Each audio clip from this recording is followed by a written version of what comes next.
We're in zoning amendments, section number 8. I was in the wrong place.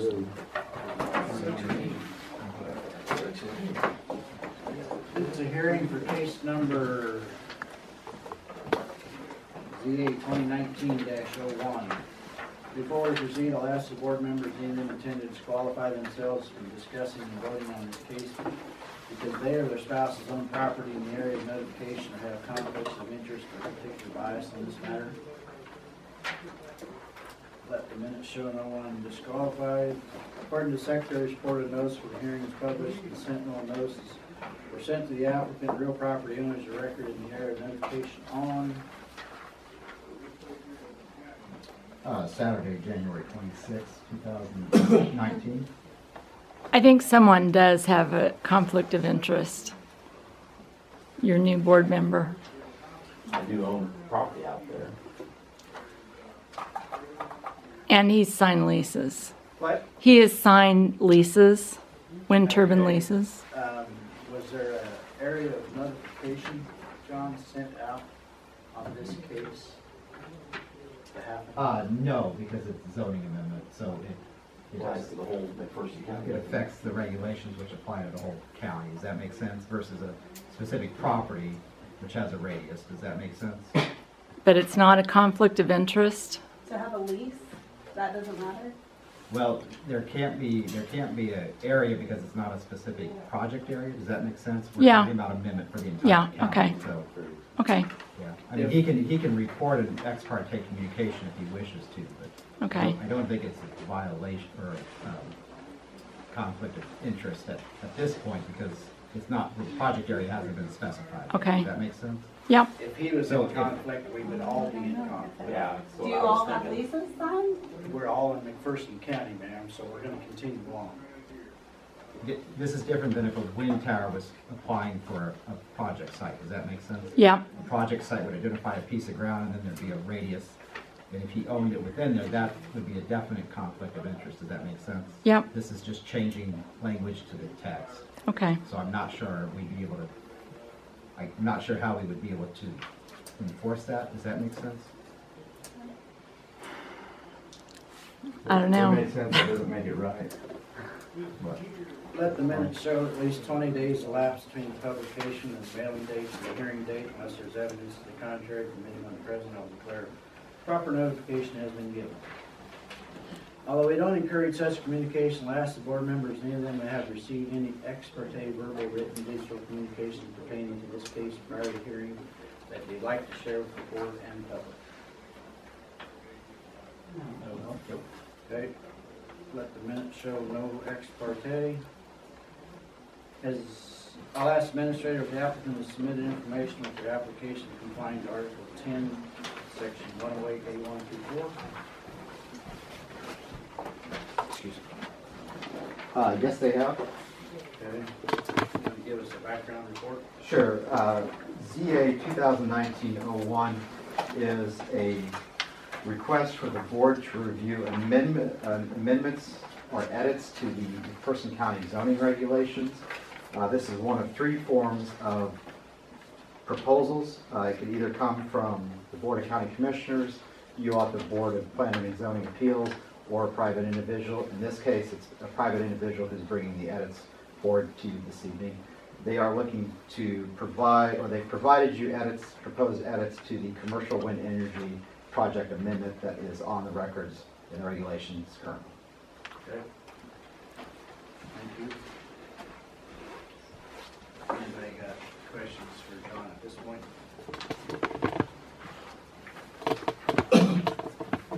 I'll call on the applicant to make the presentation on the request and respond to the administrator's report. State your name and address. Yep, please. my name is Jason Wright. I live at 2107 19th Avenue. Maybe this is not a typical kind of event from the way that was introduced. But I don't know any different. It's my first time to observe this meeting. Just a little to understand how we, let's see if this works, how we ended up here today. We own a quarter section of ground in Delmore Township. We farm a little bit there. I had aspirations of farming a little bigger, but haven't been able to make a profit at it, so it stays very small. I'm also a mechanical engineer, and I work full-time off the farm, of course. So in 2017, we had a visit from a lease agent about wind generation project. Gave his sales speech, and at the time we considered that the money sounded pretty good, and the whole concept of how much each of these turbines could pay, and the idea that you won't even hardly notice they're there, and you still use your land, and boy, we thought that could put some money in the bank and really change our retirement plans even. So we read the lease, we did a little bit of research, and pretty quickly discovered that there were a lot of negatives from our point of view, and that lease was not for us. In doing some more research and understanding McPherson County's commercial wind energy regulation, we began to question, how is this whole concept good for McPherson County under the current regulation?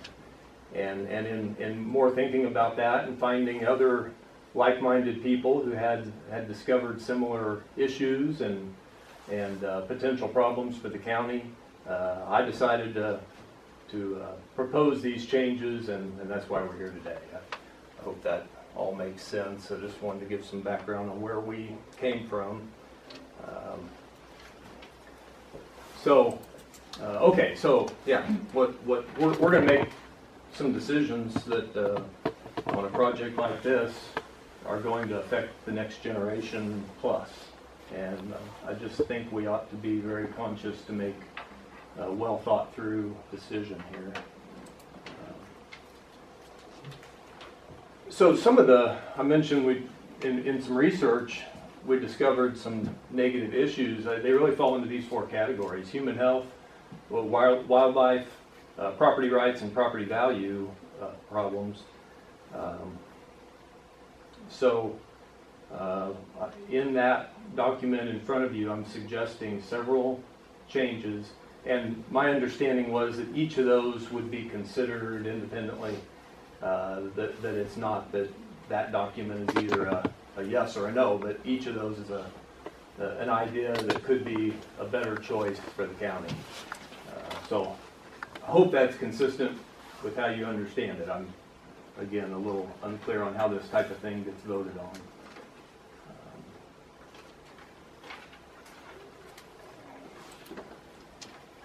So Vestas is the worldwide leading manufacturer of turbines. They've got 70% of the world market. The safety manual for their V90 model, that's a 410-foot tall turbine, has a do not stay radius of 1,300 feet under normal operations. All right, I'll show my inability to do public speaking. I didn't. Here's handouts of my slides if you want to reference any of that or make any notes.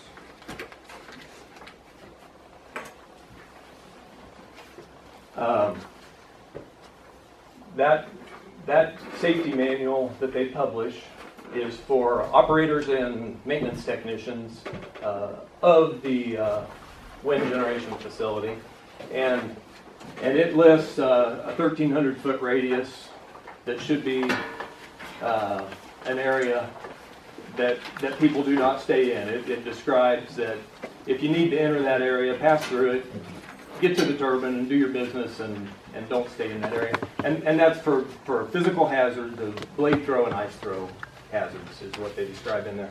And that's under normal operating conditions. And then they list the 1,640-foot radius as that danger zone in the event of a runaway turbine, free spinning, or if the turbine is on fire.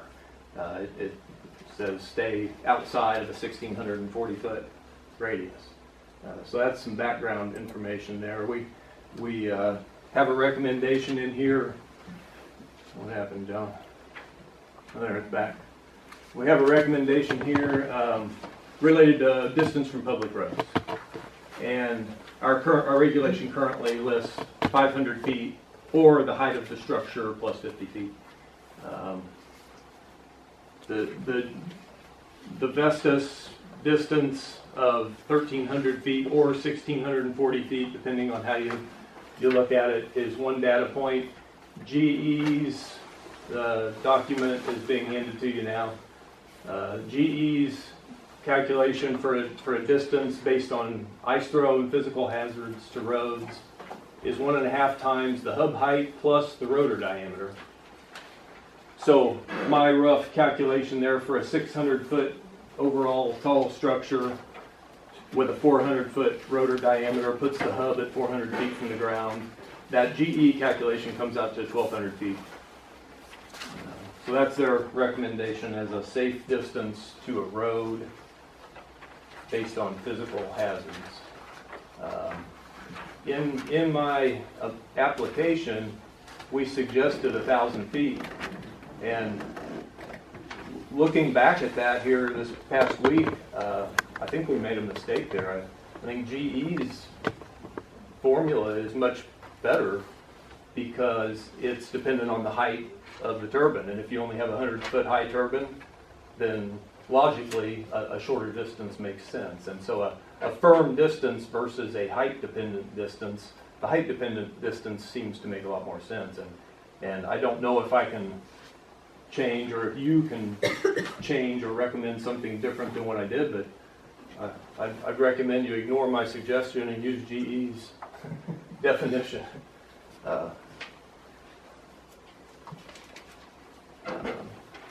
And those are the distances defined for wind farm employees who are familiar with the operation.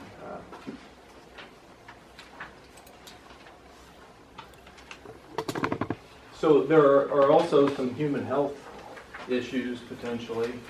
Shadow flicker is one that I never would have thought of and had never heard of until we started doing a little research about the possibility of a wind farm. I've never heard of it before, but it makes a lot of sense that if the rotor, the shadow of the rotor, which is moving, lands on your house, you're going to see a light, and you're going to see this darkening and lightening of this loss and regaining of sunlight. And this video, if it'll go. Oh my gosh. So it takes some kind of media player maybe that we don't have. You know, apparently I'm not going to be able to play it. It demonstrates it pretty well. If you're interested to look at that on your own, and maybe some of you already have, there's lots and lots of videos of this on the internet, and it's pretty disturbing. If you're in your house and it's bright and sunny and a cloud passes in front of the sun, you really notice that, right? I think we've all experienced that.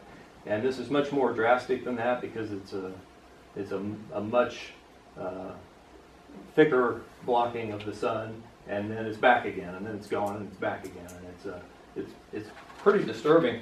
The reports of people who deal with this in their homes say it's just a very big change in their quality of life to have to deal with that in every room of their house. Yes, sir. I'll forward this after you're done, so I'll forward your presentation Mhm. after Okay. you're done tonight, so maybe it'll work. Good, yeah, good. Yeah, and there's lots of examples of this on the internet. You can pull up maybe even better ones than this one. A university in the United Kingdom did a study on photosensitive epilepsy, and they have a whole big study about it and related to wind turbines and shadow flicker. And they come to two conclusions. Shadows cast by one rotor on another wind turbine should not be visible to the general public. That's one of their conclusions because of the combined speed. Apparently, is a speed that can affect a percentage of the population. And their second conclusion is that shadows should not be allowed to fall on the windows of occupied buildings. Makes sense. By the way, this copy, get this to the group. Most of the studies and references I'm making are printed and in this binder, if you'd like to reference them. So there's a section here on shadows, and there's some good information, and there's different sections here. So I'll leave that here, and if you wish to reference it, it's yours.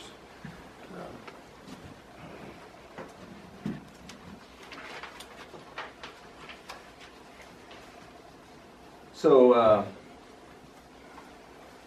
let's see where we are here, if I can get this increment. So paragraph E.1.b and E.11 both reference shadows.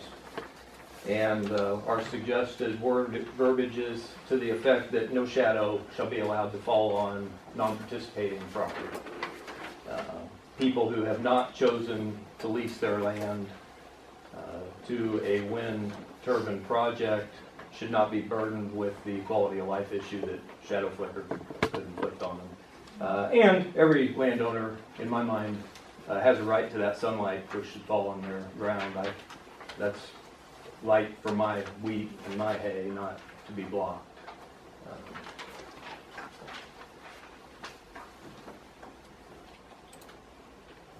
Noise. So get into some more human health issues here. There's lots of studies on the noise, and if you watch interviews, and there's hundreds and hundreds of them, of people who live in wind farm areas and whether they enjoy it or don't, or just what their feelings are. And the noise is the most commonly mentioned issue stated by these people that live in these areas. And so there apparently is a high-pitched noise, which is a constant annoyance. And anything that's a constant annoyance isn't good for any of our sanity. But then it sounds like the bigger issue is this low-frequency noise and infrasound. And so low-frequency noise is anything in the 20 to 200 megahertz range, hertz range, which is right at the very lowest end of our perception range. And then infrasound is less than 20 hertz, and that's below our ability to hear. But these low frequencies noises travel for miles, and they easily penetrate walls. You hear a car with its stereo, and you hear the low frequency boom, boom. It travels right through the car, but you don't hear the singing or any of the high pitched sounds. They're blocked by walls. But these low frequency noises travel right through things. So just to illustrate where the noise comes from and how it travels, the low frequency is apparently generated off the tips of the blades because they're moving, and so it's sending a moving wave, and as that blade tip passes that's all the same. So as the blade passes the post, it gets interrupted, and so there's these noises, these low frequency noises coming off of the rotating turbine blades themselves. And so they're up fairly high, but as they travel upwind and downwind, they spread out, and so as that illustrates, right underneath or up close to the turbine, you might not hear that, but further away, as that sound spreads out, it reaches the ground and begins to affect people. And then from there, it diminishes as noise diminishes with distance. I'm going to keep you busy here, Kim. And these are two other handouts that give some more specific explanations of how these noises exist and how they affect people. They're a little bit propaganda-ish, so I almost didn't bring that, but there's actually some good information on that sheet that I found it helpful. And again, when we first considered a wind farm lease on our ground, I never imagined that they made noise. They seem like they're just out there just gently spinning around silently. I've never dreamed noise was an issue until we looked into this. Here's one more, Kevin. So these noises, there's a lot of studies on this, and they explain that these noises, even though you can't hear those low infrasound noises, they still are picked up by the nerves in your ears. They're still intercepted by your brain. And there was a study done by the University of Gothenburg in Sweden, and it's titled Low Frequency Noise and the Human Response. And they had some good statements in here that, for me, helped understand why low frequency noise affects you. So they go on to say here, in nature, frequencies below 200 hertz are signals of thunder, volcano eruptions, earthquakes, or storms. So through evolution, these are events that are likely to induce arousal or fear in the people who survived and led to us. Our hearing in the low frequency range is less sensitive than in the higher frequencies. And that has, for many years, led to the misconception that low frequency sounds are less annoying. Today it is known that low frequency noise has a great annoyance potential, and that some people react adversely even to levels just above the hearing threshold, so a very low decibel level.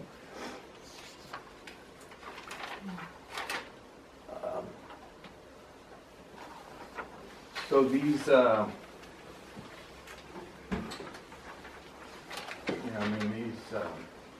stay right there. The University of Michigan did a study titled Wind Turbine Noise, How the Ear and Brain Process Infrasound, which is that below 20 hertz, the very lowest frequency. And that's where a lot of these other symptoms were identified. It was a very big study, and the sleep disruption, nausea, motion sickness, anxiety, headaches were reported by a higher number of people in the area of a wind farm. And they came to the conclusion that wind turbines can be hazardous to human health. And that's to me, a pretty firm statement for a big study like that to come to. And some of these other studies were done as a result of scientists or professors looking for a research topic, observing a problem that developed, and then doing research to try to connect it. What is that related to? So some of these were things they observed and said, what's contributing to that? Heart health. A German study identified weakened heart muscle when exposed to infrasound. Again, I never would have dreamed that was possible, but there's studies showing it. University of Illinois did a study on suicide rates because they observed an issue and looked into it to see what it could be linked to. And this statement is from the author. I show robust evidence that wind farms lead to significant increases in suicide. And he goes on to relate that to 3 factors related to low frequency noise and the psychological effects it has on people. Again, something I never would have dreamed with only hearing the good points of wind turbines. Okay, let's go here. And so there have been many studies on the health issues related to wind turbines and recommended setbacks to set distances to make to get to a safe distance where symptoms are less likely. This study that Kim is handing out is a study of many other studies, and I didn't keep one. Would somebody mind reading the title of that? It's something like thank you. Wind turbine noise and human health, a 4-decade history of evidence that wind turbines pose risk. So they studied 4 decades worth of data and other studies to see what kind of conclusions they come to. On the back of the first page are some pictures, and those aren't birds in the air. It just copied really terrible. and he's pointing out with those pictures that that's a very nice wind turbine installation. There's a bunch of them. They're on ground that's not agricultural. There's no homes in the area. There's a nice setback to people. That's a safely operating wind farm. And he's pointing out that that is the way to do it. I mean, you can read his notes there. It's kind of interesting. His findings, and this study, I only made copies of the beginning and the end because it's 50 or 60 pages long. Some of his statements in there, his findings were that wind turbines are linked to adverse health effects. He went on to say that they recommend using setback distances to provide a buffer zone between wind turbines and people to reduce the risk of adverse health effects. And on page 53, which is where his conclusions are, and I think that's where I highlighted a thing there, is where he references that various studies have recommended between a half a mile setback between people and turbines up to 3 miles, and there's a French study here that recommends 3.1 miles as the minimum distance. And that's depending on terrain and turbine size. There's also a lot of knowledge, I think general knowledge, that the size of these wind turbines has grown over time. So a 150-foot tall machine used to be big, now it's not even considered worth building. And so a lot of this data is based on smaller size wind turbines.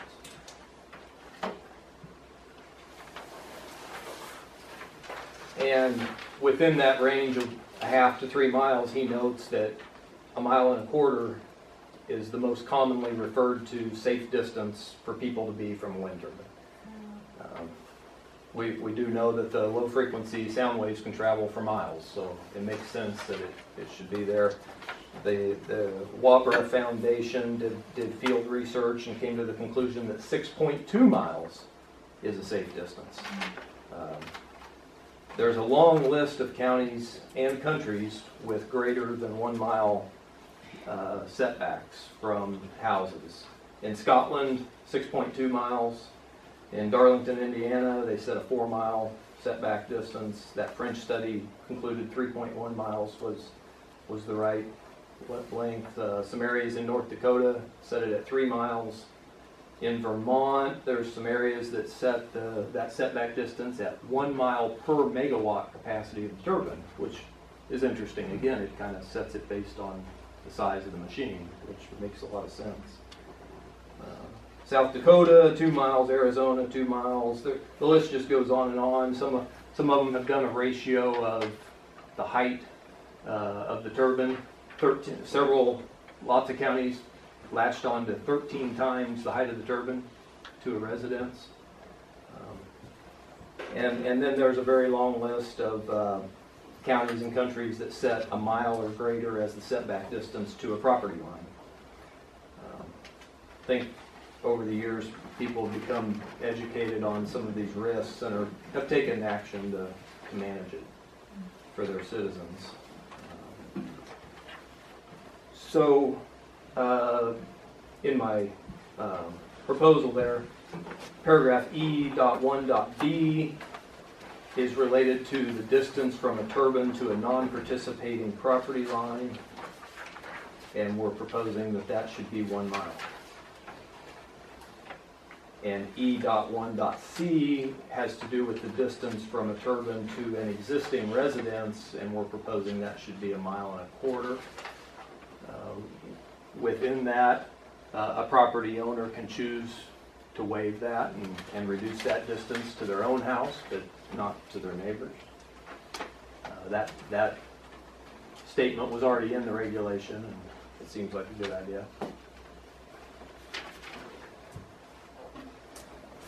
Still talking about setback distances,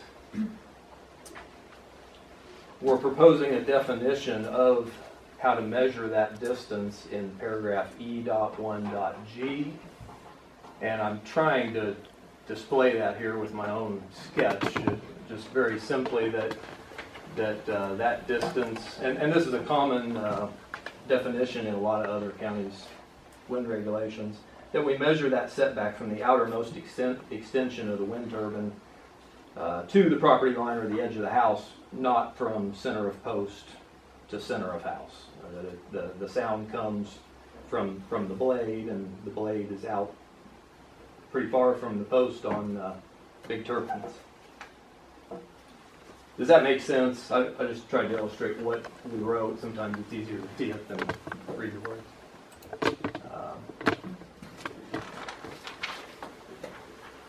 So wildlife, this for me, this was something I wouldn't have thought about the effect on wildlife, but the same health impacts that affect people would have on wildlife. And McPherson County is on bird migration routes. We all see flocks of birds and moving north and south. The wind turbines can be tall enough to extend into the bird's fly zone, and there's lots of documentation of significant bird kills. That's, I think, an issue we morally should care about, and suggest that to minimize interference with these migration routes, we leave some kind of corridors that the birds can move through. Also, bats. I don't think I've ever seen a bat in nature. I mean, I haven't. Does anybody ever see a bat? Do you? I'll be darned if I ever have. I never even think about bats because they feed at night and they hide during the day, and they don't exist in my mind, except if you go to the tennis court or the park underneath the lights, you see all their droppings where they're eating all the insects and make a mess underneath. So tree-dwelling bats apparently are very easily killed by turbines, and there's a article written here by sciencemag.org, and it's in your book there. And this article, and it's got a picture of the United States here with all the color coding, showing some information about each county. This was shocking. I never would have dreamed of this, but these folks have estimated the increase in insects due to the loss of bats from wind turbines and from something called white nose syndrome, which is either a bacteria or a fungus. Nobody bat expert. And with the increase in insects that they aren't consuming, what the expected agricultural crop value losses are. And they did this for every county in every state in the United States. Yeah, I don't know how much time they spent on this. Gotta believe there's some science behind their. If you look in the wildlife tab, which is orange, then it's kind of right in the middle. So you kill bats; they don't eat as many insects. The insects cause more crop damage. So either we have more crop damage, or we increase pesticide use to combat that, and that's expensive and has its own issues. What do you think? Anybody venture to guess? What do you suppose the value of bats is in McPherson County? And I'll tell you, they give, based on weather and stuff, they give a low value, low insect survival rate to a high insect survival rate based on weather and stuff, and then they give a middle of the road, expected. Anybody have a No, we don't. level of guess? I was shocked. Never imagined bats were worth anything. For McPherson County, the standard rating, the average is $26 million a year in value. The low is $4 million and the high is $61 million. That's all agricultural crop production effect. And if we kill those bats, we start to realize some of that. Now that's for the whole county, so if we kill the bats in 20% of the county, what's that, 5 million a year. That's maybe roughly equal to the lease value of 200 turbines. I mean, it's a big deal. Assuming you trust their study and you trust these people who did this, seems like a pretty big deal. So the Department of Wildlife, Parks and Tourism manages Maxwell Wildlife Area and Marion Lake and Wildlife Area. And the Ecological Services section wrote a letter recommending a 3-mile setback from turbines to lands managed by the department. And in paragraph E1H, we also recommend the 3-mile setback recommended by the Ecological Services section there from lands managed by the Department of Wildlife, Parks and Tourism.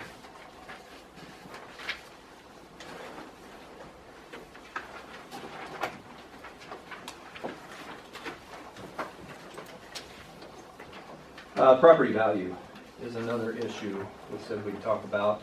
So again, there's lots of studies. There's been a lot of real estate companies, a lot of appraisers that have done studies on these. And Gardner Appraisal Group is in West Texas. They did one. I've got it here. It's in the binder. And they concluded that if there's a turbine on the property, there was property value loss between 29% up to 45%. If there's a turbine within 1.8 miles, the property value loss was between 15 and 34%. These are kind of significant numbers. Sutton Real Estate Group did a study over a 3-year period of the sale of 600 properties, and they defined in a windmill area to be within 3 miles of a turbine and outside the windmill area to be more than 3 miles from a turbine. Their conclusions, days on market was more than double for the properties inside the windmill area. The sold price averaged $48,000 less. I don't know what that is as a percentage, because they listed it as a dollar amount. And the homes that never did sell was 11% in the area, 3% outside the area. So that's a 3-year study of 600 properties. That's a noteworthy study. There's a Forbes article on this topic. Do wind turbines lower property values? It comes to the conclusion that within 2 miles you're going to see a 25 to 40% value loss. A lawsuit in Ontario Superior Court. The court accepted that a 22 to 55% reduction in property value was what the court accepted. So non-participating landowners are going to lose property value if turbines are built within 2 to 3 miles of their home. This really isn't acceptable from the standpoint of the county's tax base, or from the standpoint of individuals who have most of their net worth or a significant part of their net worth tied up in their home and lose it so that a neighboring property can have some income. It's simply a transfer of money from one neighbor to the other. So we're suggesting in F4M1 a property value protection clause, which exists in a lot of other counties' wind regulations, and it is intended to keep the non-participating resident whole, and the entity that's profiting from the project has to pay to keep the non-participant whole. It's in your sheets there. And of course, we need to think about our county's tax base. There were some examples of lawsuits filed to reduce property value and resulting tax bill, and people have won that. I fear that the county's tax base will suffer if a wind farm is built that affects a lot of property. So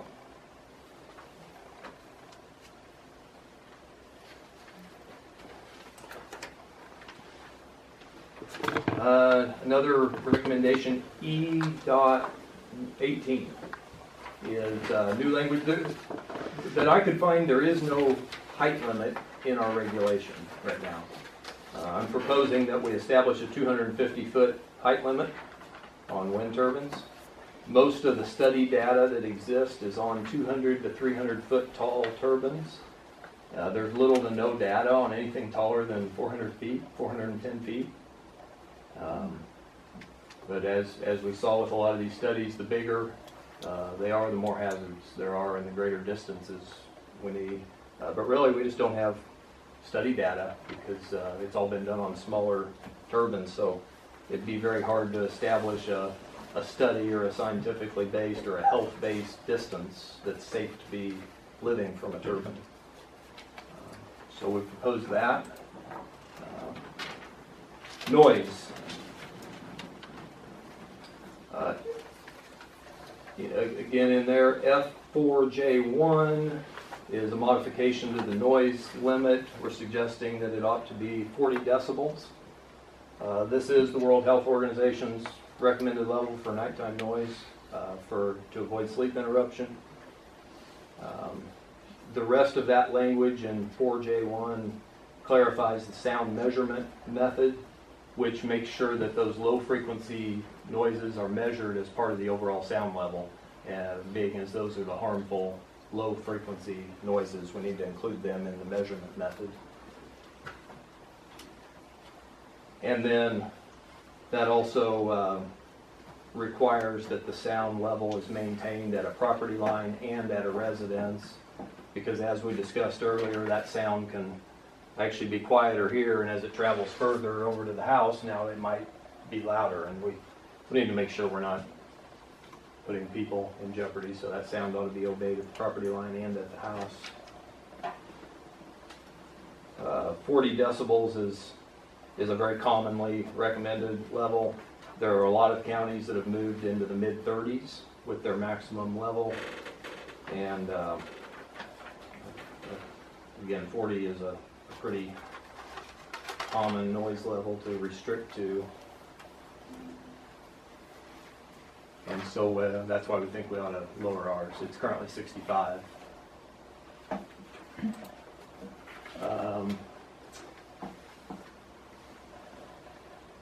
Paragraph F4L1. This is common language in a lot of other counties' regulations prohibiting interference with reception of our GPS systems on our tractors, of our emergency communications systems, television, radio. They need to be situated in a way that they don't interfere with reception of different communication methods. We currently don't say anything about that in the regulation, and I think that should be added.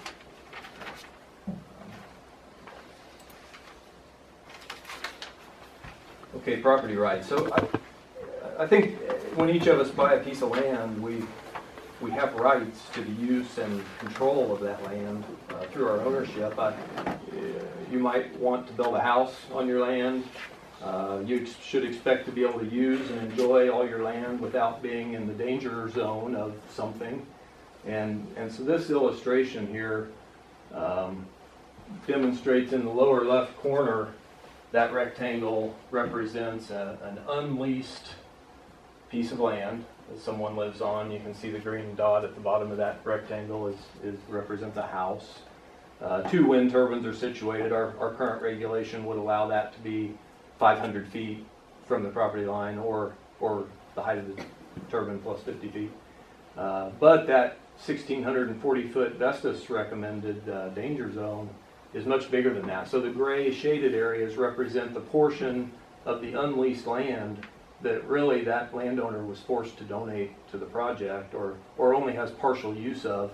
Some of his property rights have been taken away because of the hazards that could exist within that radius from the turbine.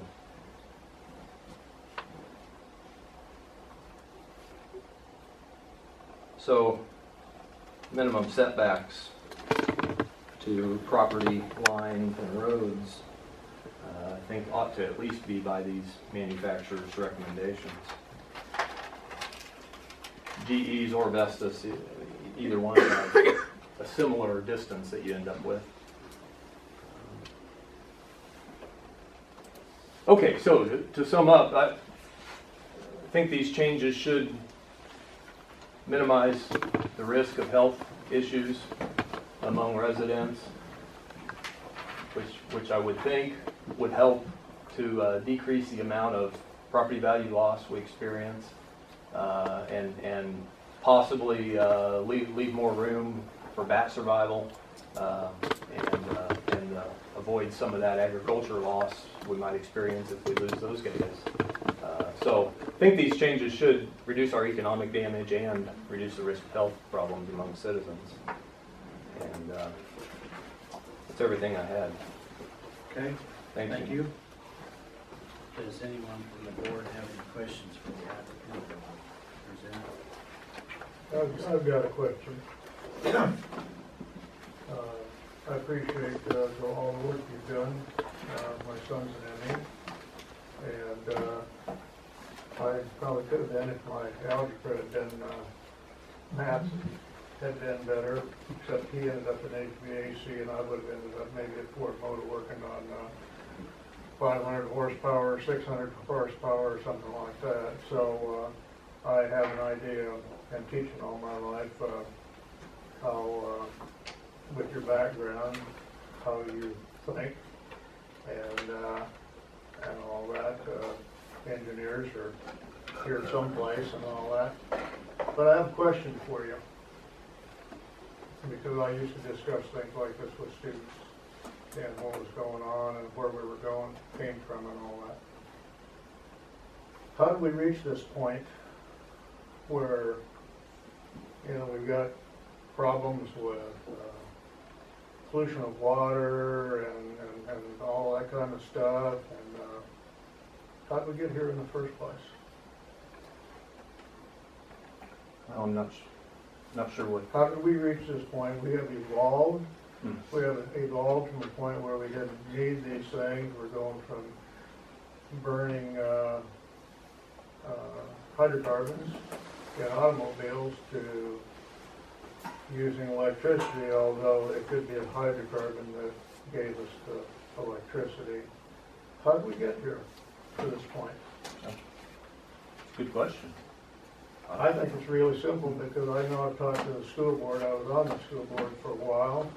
And you see, one of the things, I know that you took a lot of science classes, and hopefully you had some instructors that you used scientific method, and you had to go work through a complete problem, and you had to realize that just like one or two things, just like the bats all by themselves, that may be an example, but when you leave out all the other examples of things that can maybe be consuming or not consuming insects, then we can't come to any kind of a valid conclusion on that at all. Do you agree with that? I think that's fair. Okay. Well, it's really pretty simple if you know about GMOs, because there was a professor from Iowa State that he's the guy that came up with GMOs, and I read some figure about how many million people would have starved between the time when he developed them and where we're at now. And so as we advance in medicine and things like that, we used to control populations through two things basically, through war and diseases. And that's how the population stayed fairly low across the earth for a long period of time. There's probably not a single person in here, if I asked them that, if I said, we're going to set some limits as to how many children you're going to have, they wouldn't like that. But it's very simple. The world population continues to grow and continues to grow. I don't necessarily agree with everything about that Charles Darwin had to say, but he, give him credit, and I used to tell kids, you can argue you don't like his conclusions, but he did make good observations, and one of them was all organisms tend to overpopulate. You look at a milkweed pod, and as a kid, I saw all kinds of common milkweed, and now we spray the ditches and everything, and I can hardly find them, but that was so cool. Hold it up and either blow in the thing, look at a dandelion. Everything has to overpopulate because they're competing for space and water and all that kind of stuff. Well, as far as humans are concerned, we're making more. I remember when in the 50s the government had some plan and they built all the storage things, and then we were giving food to India and things like that. And the yields weren't near as much when I was a little kid as by the time I graduated high school, and some of that the way that they were doing. So all of that takes, we've got all these people, we've got better roads, that means we travel further. I might not have gone out outside of town once in a week. People just didn't, now they don't think anything about driving 30 miles just to get themselves a Dairy Queen. And so that's why we're reaching this point. We've got more people want to do things, they use energy and everything.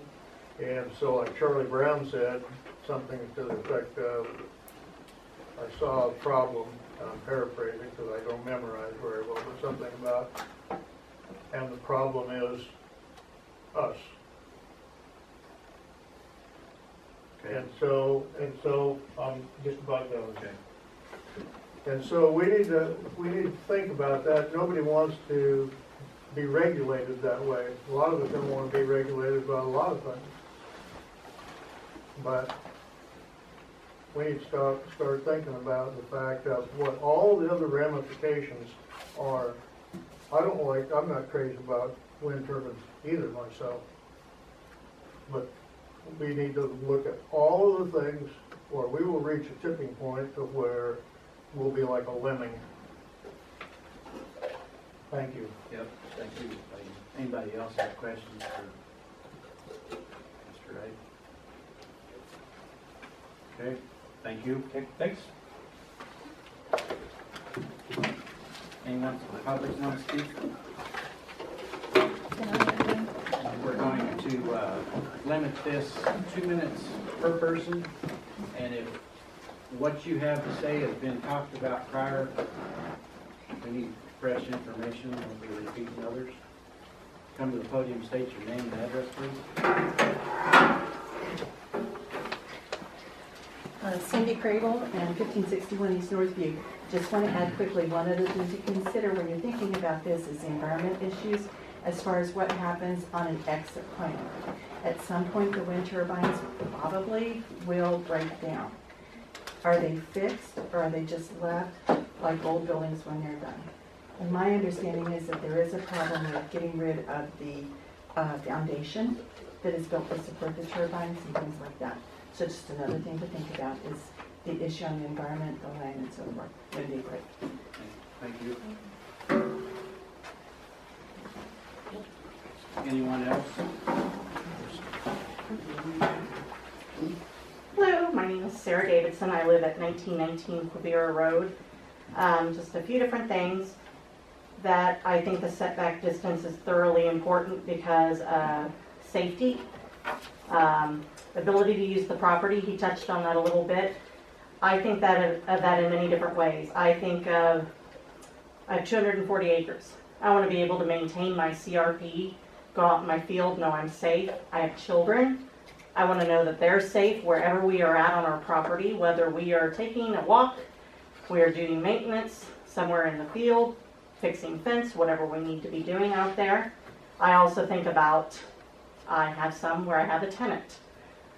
If a blade comes flying off and is close enough and it goes through his tractor, who's paying his family? Or for his combine, anything that may happen to it, because unfortunately, there are videos out there that show how they explode. I also think about the fact that where we're at, we have highly erodible land and how that soil will be affected by the turbines, by their weight, by the wind that they create. I know it's already windy in Kansas, but still need to think about that. I think about the shadows, and I also think about the sparks. They our mechanical machines. I have seen a baler before where all of a sudden you've got a bunch of fire behind you, and I'm sure for those other farmers in the room, they've seen that as well. Well, a turbine also sends off sparks. If it's the middle of a warm summer in Kansas, it doesn't take very long for a lot of acres to burn. So there's just a lot of different considerations that are safety that I think the setback distances should really be looked at. And then of course the land value is also a concern for me as well. I want to pass something on to my children that is worth something, that is of value, and hopefully won't be affected by all the many, many different things that they have covered. And I want them to be able to also enjoy the wildlife as well. So, Thank you. thank you very much. Anyone else?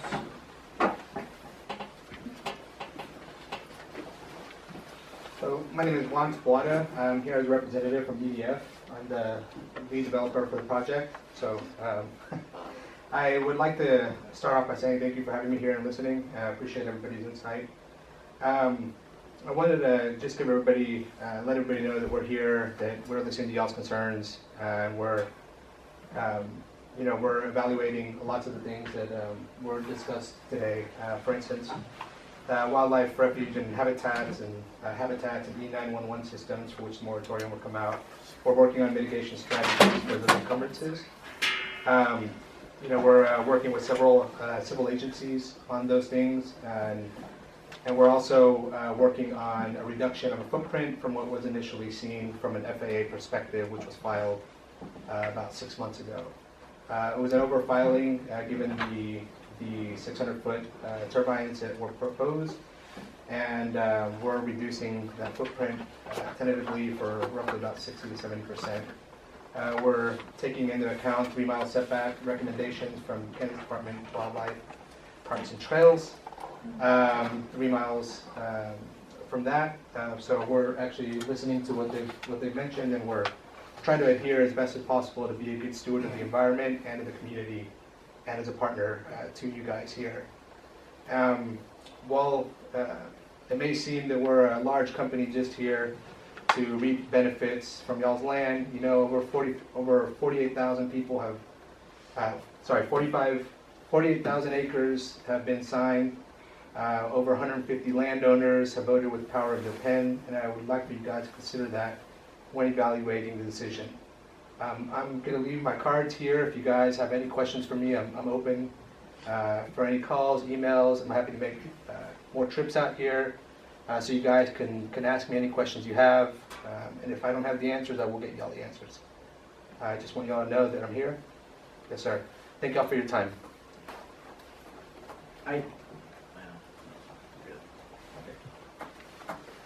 Anyone else? You know me, I'm long-winded, so I'm going to hand you this. Can answer the questions later. My main point Sorry, tonight name and address is, real quick. pardon? Name and address real quick, please. Oh, I'm sorry, Beverly Caboras, 1755 Rainbow Road, Winsburg, Kansas. When I called John to get on your agenda, he asked the question, if these changes were implemented, what would it, that he didn't believe that it would apply to the Diamond Vista project that is in the northeast part of the county. And it started me to think about, and basically go through your zoning regulations, which talks about no conditional use granted by the board shall be valid for a period longer than 180 days from the date on which the board grants the conditional use. It has been over 180 days. I'm just curious if they have applied, if they have applied for extensions.